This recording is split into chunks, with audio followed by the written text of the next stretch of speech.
እናት ልብስሽ ግን ምንድነው? ቀስተ ዳመና መስሎ መዞር ግን ተገቢ ነው? እሺ አሁን ቀለም ቤት ነው እንዴ መሰሪው? ምንድነው አይቅርብኝ ነው? በየነ ብለሽ ነው የገዛሽው? ምንድነው ምን መስሉት? መና ቃሚ እንዳያችሁ ይቀማቸዋል። ሁለት አረንጓዴ ጠርሙሶች ወይ እናት። ኧረ ስልክ እያወራው ነው። ጎረምሲት በጀቱ አንቺ ላይ ነው እንዴ ፈሰስ የሚደረገው? ምንድነው የምታውቂው? ሄሎ ወይ ሄሎ ሄሎ ኧረ አንተ ኧረ ምንድነው ማየው ቤተሰብ? ኧረ ምንድነው? ወይ ዙሪና ለነሱ ማሳያቸው። ኧረ በስመ አብ። ሄሎ ወይ እንዴት ነው የምታምሪው? ኧረ በስመ አብ ውበት። ወይ ጠልፌሽ ልሂድ ይፈቀድልኛል?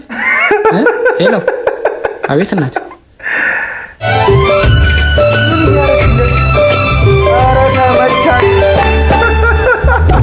አባ አንቀለገላት ነው እንዴ? ተንፋሽ ስጣት እንጂ ምን ሆነ ነው እንዴ? አቤት ብራዘር። አረ ስልክ እያወራው ነው። አረ ልጅ ፒስ። እንዲህ ማድረግ ቢቻል ግን እንዴት ደስ እንደሚለኝ